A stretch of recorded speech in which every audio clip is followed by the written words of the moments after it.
Subscribe करें अभिहास kitchen को और बेल आइकन पे क्लिक करें। बिस्मिल्लाहिर्रहमानिर्रहीम। अस्सलामुअलैकुम। आज मैं आपको घर के मसालों से बहुत ही मज़ेदार बीफ़ कढ़ाई बनाना बताऊंगी। बीफ़ कढ़ाई बनाने के लिए मैंने यहाँ 1 किलो बीफ़ लिया है। इसे मैंने अच्छी तरह से धो लिया है। आप चाहे तो मटन भी ले सकते हैं। 3 प्याज लिए हैं, इसे रफली काट लिया है। यहाँ मैंने 7 अदद टमाटर लिए हैं। ये दरमियाने साइज़ के टमाटर हैं क्योंकि बीफ़ कढ़ाई है तो कढ़ाई में टमाटर ज़्यादा जाएंगे। तो यहाँ मैंने 1 किलो गोश्त के हिसाब से 7 अदद टमाटर लिए हैं और इसे मैंने बीच में से काट लिया है। साबुत गरम मसाला लेंगे थोड़ा सा, जिसमें लौंग, काली मिर्च चंद दाने, दालचीनी चंद टुकड़े और बड़ी इलायची 1, पिसी लाल मिर्च 1 चाय का चम्मच, कुटी लाल मिर्च 1 चाय का चम्मच, हल्दी आधा चाय का चम्मच, लहसुन के 12 जवे और नमक हस्बे जायका। मैंने यहाँ 1 चाय का चम्मच लिया है, आप जितना चाहें ले सकते हैं। यहाँ मैं 2 चाय का चम्मच अदरक का पेस्ट लूँगी। 1 कप के करीब दही लूँगी, दही को मैं फेंट लूँगी। बीफ़ कढ़ाई बनाने के लिए गोश्त को अलहदा से पका लेंगे। तो यहाँ मैंने कुकर लिया है, कुकर में मैं 1 किलो गोश्त डाल दूँगी। आप चाहें तो पतीली में भी पका सकते हैं, लेकिन कुकर में यह है कि जल्दी बन जाता है, तो इसलिए मैंने कुकर का इस्तेमाल किया। कुकर में मैंने सारा गोश्त डाल दिया है। गोश्त डालने के बाद अब मैं इसमें सारे मसाले डाल दूँगी। अदरक मैं बाद में डालूँगी। अब इसमें कटा हुआ प्याज भी डाल देंगे, साथ ही इसमें कटे हुए टमाटर भी डाल देंगे। अब इसमें 1 गिलास पानी डाल के कुकर को बंद कर देंगे।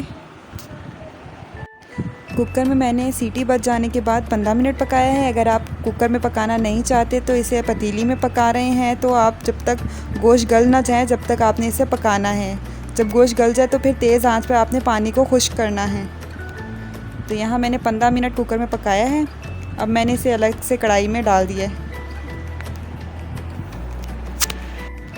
अब मैं इसमें 1.5 कप के करीब तेल डालूँगी और तेज़ आंच कर दूँगी। तेज़ आंच पर इसका पानी खुश्क करूँगी। गोश्त तो वैसे गल गया है, लेकिन जो थोड़ी बहुत कसर है वो भुनाई के वक्त पूरी हो जाएगी। तो अब मैं तेज़ आंच करके इसका पानी खुश्क करूँगी। गोश्त का पानी थोड़ा सा खुश्क हो गया है। अब मैं इसमें अदरक का पेस्ट डाल दूँगी। अदरक को गोश्त में मैं अच्छी तरह से मिक्स कर लूँगी और चूल्हे की आँच को मैं तेज़ रखूँगी ताकि इसका पानी खुश्क हो जाए। ये देखिए, यहाँ मैं इसे तेज़ आंच पे पका रही हूँ और पानी भी इसका खुश्क हो रहा है। ये देखिए तेल ऊपर आ गया है। अब मैं इसमें दही डाल दूँगी। दही डालकर अच्छी तरह से मिक्स करूँगी। तो दही डालने के बाद इसका टेस्ट और अच्छा हो जाएगा और इसकी भुनाई मैं अच्छे तरीके से करूँगी। तेल ऊपर आ गया है। अब मैं इसमें 1 चाय का चम्मच पिसा हुआ गरम मसाला डाल दूँगी। इसे मैं अच्छी तरह से मिक्स कर लूँगी और तेज़ आंच पर पानी खुश्क कर लूँगी जो रह गया है थोड़ा बहुत। अब मैं इसमें 8 अदद हरी मिर्चें डाल दूँगी। हरी मिर्चें तो मस्ट है कढ़ाई में और इससे टेस्ट बहुत ही अच्छा हो जाता है।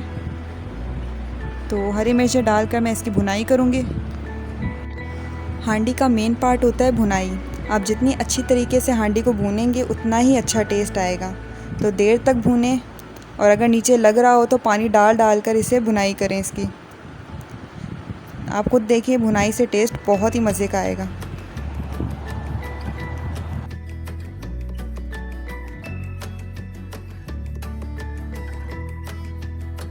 तो यहाँ मैंने बहुत ही अच्छे तरीके से कढ़ाई को भून लिया है। आप देख सकते हैं तेल मुकम्मल ऊपर आ गया है। अब मैं इसमें अदरक के स्लाइसेस डालकर दम कर दूँगी। यहाँ मैंने पानी बिल्कुल भी नहीं डाला, बस मैंने अदरक के स्लाइसेस डालकर इसको दम कर दिया है और मैं इसको अब चूल्हा बंद कर दूँगी थोड़ी देर में। आप अगर थोड़ा सा पानी रखना चाहते हैं तो 1 कप पानी डालकर अदरक के स्लाइसेस डालकर दम कर दें।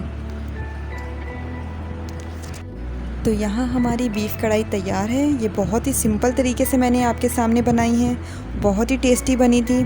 आप इसे ज़रूर ट्राई करें। इसी रेसिपी से आप बनाएं, इसे आपको बहुत पसंद आएगी। अगर आपको मेरी ये वीडियो पसंद आई है तो मेरी वीडियो को लाइक करें और मेरे चैनल को सब्सक्राइब करें। Thank you. अल्लाह हाफ़िज़।